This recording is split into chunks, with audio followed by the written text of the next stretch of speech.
Origins ईशाला और आज हम देखने वाले हैं एक और नया topic of digital electronics that is preset and clear inputs in flip flop. तो हमने सारे जो फ्लिप फ्लॉप होते हैं उनका वर्किंग देख लिया है, उनकी कैरेक्टरिस्टिक टेबल एंड अदर जो डिस्क्रिप्शंस होते हैं वो भी देख लिए हैं।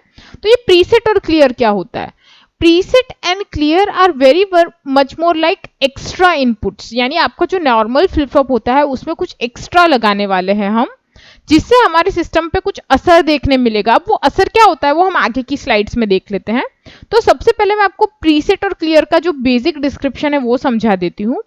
तो preset and clear are given inputs with अपने नॉर्मल इनपुट्स के साथ दिया जाता है। तो जैसे कि आप देख सकते हैं, अगर मैं बोलूं कि हमारा जैसे नॉर्मल फ्लिप फ्लॉप है एसआर या जेके, तो वहां पे वो तो इनपुट होंगे ही, बट अलॉन्ग विद देम हम लोग प्रीसेट और क्लियर भी दे सकते हैं। अब कोई कोई फ्लिप फ्लॉप होता है उसमें इनबिल्ट आता है, और लेट्स से अगर इनबिल्ट नहीं आया है, आप वर्किंग कर रहे हैं, तो आपको अगर जरूरत लगे तो आप वहां पे प्रीसेट और क्लियर उसके साथ विथ हेल्प ऑफ सोल्डरिंग या विथ हेल्प ऑफ बोलते हैं कनेक्शंस आप कर सकते हैं। अब एक सवाल दिमाग में ये आता है कि भाई ये प्रीसेट और क्लियर इतना जरूरी क्यों है? तो जब आप फ्लिप फ्लॉप यूज करते हैं तो आप लोग जब उससे रजिस्टर्स बना रहे हैं या काउंटर्स बना रहे हैं, तब ऑल ऑफ सडन अगर आपको क्लियर करना है सिस्टम को या फिर अगर आपको सेट करना है, तब ये कीज या बोलूं कि ये कनेक्शंस जो है प्रीसेट एंड क्लियर इनपुट्स की बहुत यूजफुल होती है, and that's why they are used. अब प्रीसेट और क्लियर को एक और नाम अगर मैं बोलूं कि नाम दिया गया है तो दैट इज असिंक्रोनस इनपुट और ओवरराइडिंग इनपुट्स। तो असिंक्रोनस इनपुट इसलिए कहा जाता है कि सबसे पहले तो जो बोलते हैं नॉर्मल इनपुट और आउटपुट का रिलेशनशिप है वो वहां पे फॉलो नहीं होगा। जैसे अगर एसआर है तो वहां पे रिलेशनशिप कैसे होता है कि एस अगर सपोज 1 और आर 0 है तो आउटपुट में ऑब्वियसली 1 आएगा। अगर टी है तो वहां पे टॉगलिंग के अकॉर्डिंग आउटपुट आएगा। बट जैसे आप प्रीसेट एंड क्लियर इनपुट देते हैं सिस्टम को, तो वो जो नॉर्मल कंडीशनिंग होती है वर्किंग की, जो सिंक होता है वो टूट जाता है, and that is why they are also known as asynchronous input और ओवरराइडिंग इनपुट। ओवरराइडिंग यानी जो रेगुलर आउटपुट है वो उसको ओवरराइड कर सकता है, इसलिए। तो ये तो मैंने आपको बताया भाई प्रीसेट और क्लियर को असिंक्रोनस इनपुट बोलते हैं, ओवरराइडिंग इनपुट बोलते हैं। तो हमारे रेगुलर इनपुट्स को क्या बोलते हैं? यानी जो हमारा एसआर है, जेके है, डी है, टी है, उनको हम लोग बोलते हैं कंट्रोल इनपुट्स या फिर सिंक्रोनस इनपुट। सिंक्रोनस अगेन इसलिए बोलते हैं क्योंकि आप जो इनपुट देंगे अकॉर्डिंगली उनका आउटपुट सिंक में आता है, जैसा हमने प्री डिफाइंड है, यानी ट्रुथ टेबल के हिसाब से हमें पता होता है कि भाई ये आउटपुट आने वाला है। तो इस हिसाब से वो हमारे कंट्रोल्ड इनपुट्स होते हैं, क्योंकि आप उससे पूरे फ्लिप फ्लॉप को कंट्रोल करते हैं। अब अगर मैं बोलूं कि यहाँ पे जो ओवरराइडिंग इनपुट है करते क्या है, तो ये जो प्रीसेट एंड क्लियर है दे कैन सेट और reset flip flop regardless of condition of control inputs. यानी आप एसआर में सपोज कुछ कंडीशन डाल रहे हैं, यानी 1 0, यानी आप कुछ कॉम्बिनेशन ट्राई कर रहे हैं, मे बी 1 0 का, 0 1 1 थिंग 1 1 एनी एवर। बट अगर आपने प्रीसेट या क्लियर को एक्टिवेट किया है तो आपका जो फ्लिप फ्लॉप है उस पर्टिकुलर सेटिंग के लिए, यानी सपोज प्रीसेट आप यूज कर रहे हैं, तो जब तक वो प्रीसेट सपोज सेट है तो आपका आउटपुट परमानेंटली 1 हो जाएगा। अब आप इनपुट में कुछ भी देंगे फर्क नहीं पड़ने वाला। तो अगेन जैसे मैंने कहा ओवरराइडिंग इनपुट्स है, तो ये हमारे फ्लिप फ्लॉप को ओवरराइड कर रहे हैं, यानी उनकी जो इनपुट कंडीशन है उनको ओवरराइड कर रहे हैं। तो यहाँ पे वर्किंग कैसा होता है? अब मैं बोल रही हूँ कि लॉजिक 1 होगा, लॉजिक 0 होगा, यानी सेट और क्लियर होगा। तो किसके अकॉर्डिंग क्या होता है? तो जो प्रीसेट है वो हमारे सिस्टम को परमानेंट लॉजिक 1 पे सेट करेगा फ्लिप फ्लॉप को, वाइल जो क्लियर है वो परमानेंट लॉजिक 0 पे सेट करेगा। तो आप जो भी की एक्टिवेट करेंगे अकॉर्डिंगली आपका जो फ्लिप फ्लॉप है या तो लॉजिक 1 सेट हो जाएगा या तो लॉजिक 0 सेट हो जाएगा। अब इसको थोड़ा सा और डिटेल में देख लेते हैं। तो यहाँ पे मैं एक बेसिक डायग्राम ले लेती हूँ ताकि हमें और अच्छे से वर्किंग पता चले। तो हम लोग प्रीसेट एंड क्लियर अप्लाई करेंगे एसआर फ्लिप फ्लॉप में। अब जो हमारा बेसिक एसआर फ्लिप फ्लॉप है ये यहाँ पे मैंने ले लिया है। तो सवाल आता है कि भाई प्रीसेट और क्लियर की कीज, यानी जो बोलते हैं ना कनेक्शन, वो होने वाली कहाँ पे है? तो देखिए प्रीसेट की जो की है वो ऊपर वाले फ्लिप फ्लॉप में, यहाँ पे ये जो हमारा नैंड गेट है लैच का, नैंड लैच का 1 ऊपर यहाँ पे होगी, और ये होती है हमारी प्रीसेट की की। सिमिलरली नीचे हमारी जो नैंड लैच का सेकेंड पार्ट है आर के साइड में, यहाँ पे हमारी क्लियर की लगेगी। तो यहाँ पे हमने क्लियर लगा दिया। अब यहाँ पे एक और इंटरेस्टिंग चीज ये होती है देखने के लिए कि ये जो प्रीसेट एंड क्लियर है they can be either activated in low state और हाई स्टेट। तो लो एक्टिवेटेड सिग्नल्स भी हो सकते हैं, हाई एक्टिवेटेड सिग्नल्स भी होते हैं। बट जो यूजुअली हम लोग पढ़ते हैं वो लो एक्टिवेटेड सिग्नल है। अगर आपको लो एक्टिवेटेड सिग्नल का कंसेप्ट नहीं पता है तो रिलैक्स, मैं बता देती हूँ। लो एक्टिवेटेड सिग्नल का मतलब है, जैसे अगर मैं बोलूँ कि इनपुट में आप 1 दे रहे हैं तो सिस्टम ऑपरेट हो रहा है, पर अगर मैं बोलूँ कि सिस्टम में आप 0 दे रहे तब सिस्टम ऑपरेट होगा, तो that is low activated signal. यानी ये लो वोल्टेजेस पे काम करेंगे, यानी यहाँ पे लॉजिक 0 होगा ना तब हमारा आउटपुट आएगा।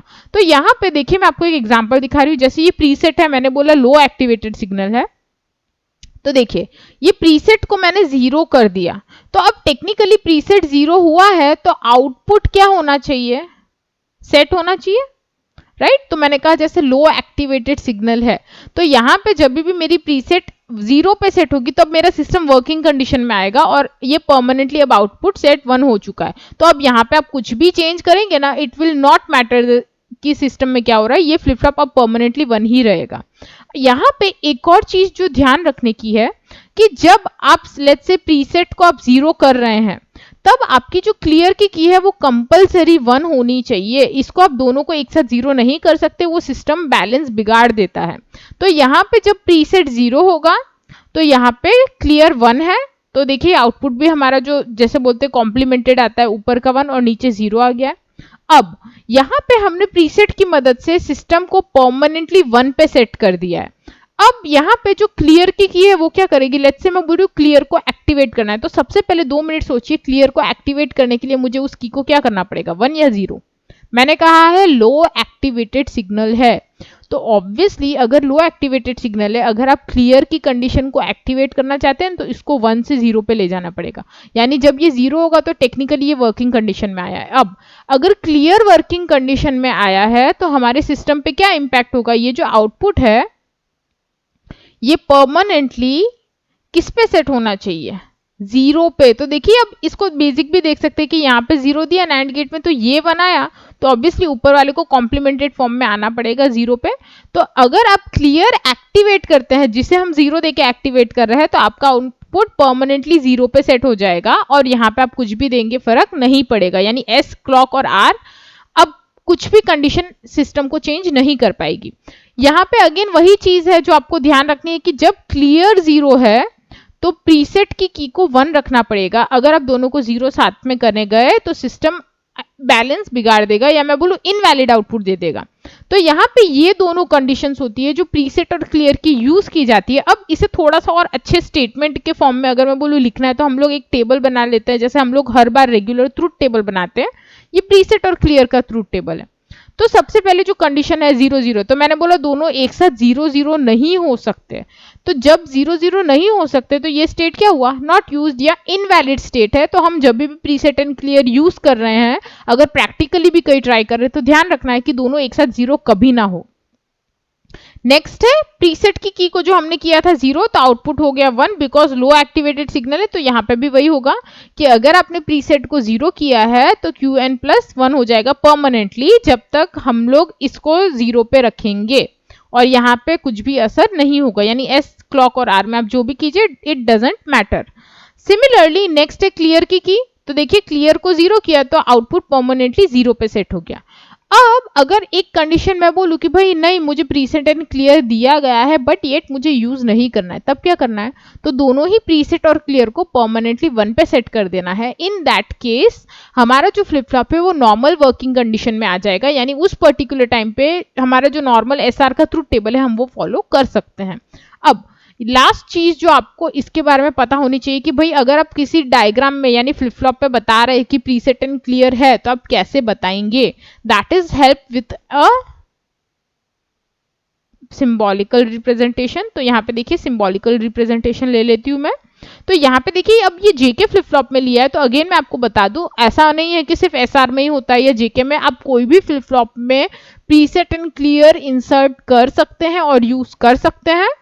यहाँ पे अगर मैंने एग्जांपल लिया है जेके फ्लिप फ्लॉप का, अगर आप नोटिस करेंगे तो जो रेगुलर फ्लिप फ्लॉप होता है उसमें सिर्फ जे, क्लॉक और क्यू कॉम्प्लीमेंट होता है, बट सिंस यहाँ पे प्रीसेट एंड क्लियर है तो यहाँ पे देखिए ऊपर बबलिंग के साथ लाइंस दी गई है प्रीसेट और क्लियर के लिए। अब जैसे मैंने बोला लो एक्टिवेटेड सिग्नल्स थे, तो यहाँ पे आपको ध्यान से देखना है कि यहाँ पे बबलिंग दी गई है, तो ये देखिए ये बबल्स है यहाँ पे।